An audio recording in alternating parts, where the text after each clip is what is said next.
ఎవరి కన్నగారు? అయ్యా అయ్యా అయినట్టేనా? అయిపోయింది బాబు. ఇక ఈ దస్తావేజీలు మీరు అబ్బాయిలు సమయం పెట్టడమే తర్వాత. ఏమిటో చెప్పు. నీ పొలం కొనాలంటే నాకు చాలా బాధగా ఉందయ్యా. ఏం చేయమంటావు రామయ్య? నాకా ఓపిక తగ్గిపోయింది. పిల్లల చదువుల కోసం తలకి మించిన అప్పులు చేశాను. నీకు తెలుసుగా? మీరు ఎదిగాలి. నిజంగా మీరు చేసిన అప్పులేంటండి? అబ్బాయిలా చేతికి ఎందుకు వచ్చారు కదా, వాళ్ళకి వ్యవసాయం అప్పచెబితే 2 సంవత్సరాలు తీర్చి వారేస్తుంది. ఈ రోజుల్లో వ్యవసాయం మీద ఐవేజు ఖర్చులకే సరిపోవటం లేదు. అయినా కన్నం గారు, పిల్లల్ని చదివించింది మళ్ళీ వాళ్ళ చేత పొలాలు దున్నించడానిక? వాళ్ళు ఏనాటికైనా ఉద్యోగాలు చేసుకోవాల్సిన వాళ్ళే. అది నిజమేనండి. పురకాలంతా పల్లెటూళ్ళు పట్టణాలకి ఎగబడుతున్నారు. కన్నం గారు ఏమిటో మా మీదే వెతులుతున్నారు. ఎరారా, మీ నాన్నకి వయసు అయిపోయినారు. కాస్త నువ్వే ఆలోచించకూడదు. ఏమిటి బాబాయ్ పొలం నిలబెట్టుకున్నది? మున్సిపల్ గారు అమ్మాయి నువ్వు చేసుకుంటానంటే కళ్ళు మూసుకుని కావాల్సినంత కట్నం. వద్దులే బాబాయ్, కట్నాలతో బాకీ తీర్చడం, ఆ తర్వాత భార్యకు బానిస కావడం నా వల్ల అయ్యే పని కాదు. అంతకన్నా ఉన్నది కాస్త అన్నేసి గౌరవం నిలబెట్టుకోవడం మంచిది. బాగా చెప్పావు. మీరు ఒక రోజు సంతకాలు చేయండి. ఏడి వేయండి. ఇవాళ రిజల్ట్స్ వస్తాయని పేపర్ కోసం వెళ్ళారండి. ఏమిటి అందరూ నా గురించి ఆలోచిస్తుంటున్నారు? ఏరా రిజల్ట్స్ వచ్చాయా? లేదే, ఇదే పేపర్ రాలేదు. పేపర్ రాలేదా? అదేమిట్రా? అదంతే, దేశంలో పేపర్ కలుస్తున్నా ఎవరిని ఏమంటాం తెలియదు మనం. సరే, ఈ దత్తాలను సంతం పెట్టు. ఏమిటి మళ్ళీ అప్పు చేస్తున్నారా? Very good. అప్పు చేయడం కాదురా, చేసిన అప్పులు తీర్చడానికి పొలం అమ్మేస్తున్నాం. చిన్న సంతం పెట్టుకుంటారా పెట్టుకుంటారా? పూర్తి సంతమే చేయాలి బాబు. ఇది విక్రయ దస్తావేజు. ఏమని కర్ణం గారు, ఇందులో ఏదో లిటిగేషన్ పెట్టి మమ్మల్ని కోర్టు వరకు లాగరు కదా. ఎంత ఇదైతే మాత్రం అంత ఇది అనుకున్నావా? అదిగో అదిగో, ఎంత ఇది ఎంత అది అందరిలోనే ఉండేది లిటిగేషన్. అదే అది ఏం లేదు కానీ సంతకం పెట్టు. అయితే పట్టు.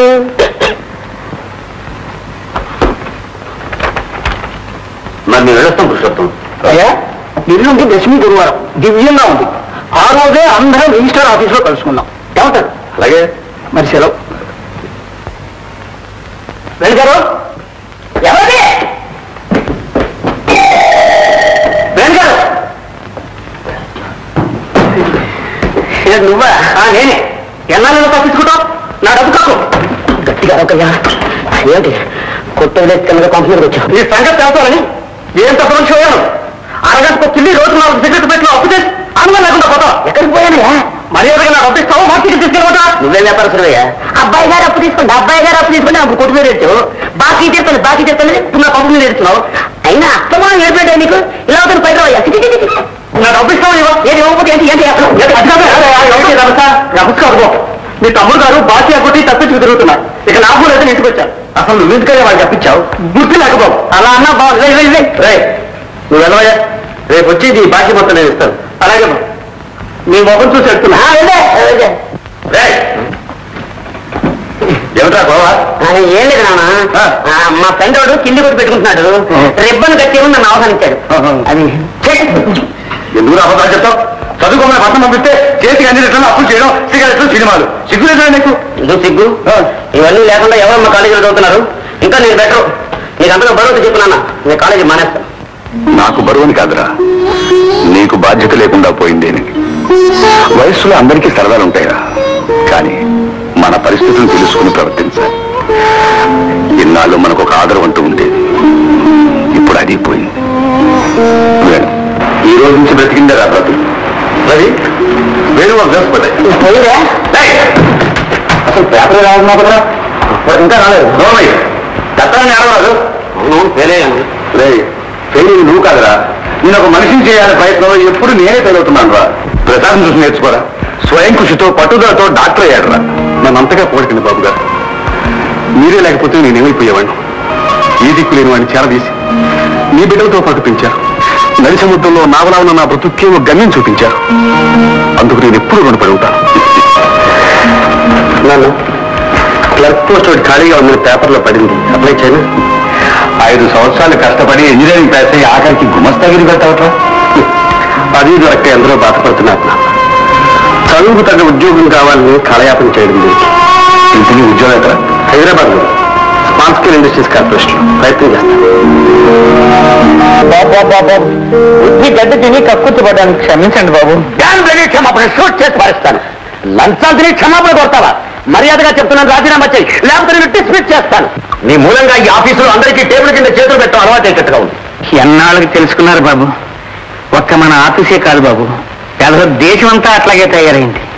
జీతానికి జీవితానికి లంగరందగా ప్రతివాడు కక్కుర్తి పడుతూనే ఉన్నారు.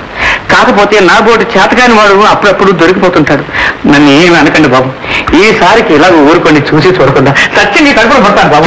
నా కడుపులో పుడతాట డ్యామ్ రెడీ షూట్ చేసి పారేస్తాను. నేను అసలే మిలిటరీ వాడిని.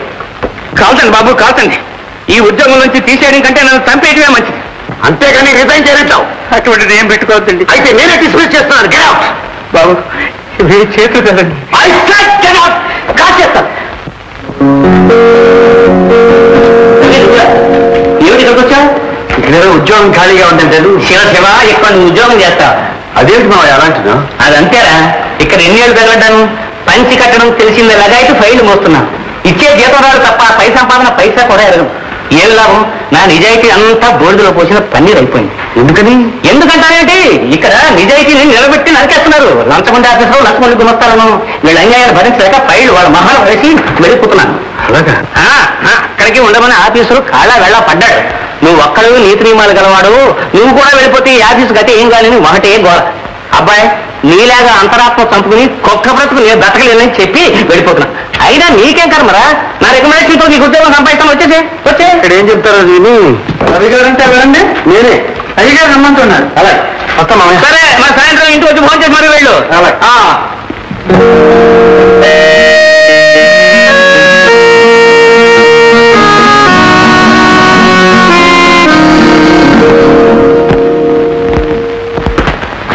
నమస్తే సార్.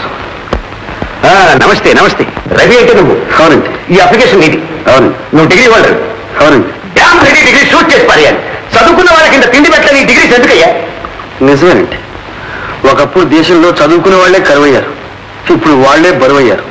పుట్టిన తర్వాత బ్రతకాలి కదండి. అవుననుకో. నీతో సావకాశంగా మాట్లాడాలి. ఇప్పుడు నాకు టైం లేదు. రేపు మా ఇంటికి రా. అలాగే సార్. ఆగు. మా ఇల్లు ఎక్కడ నీకు తెలుసా?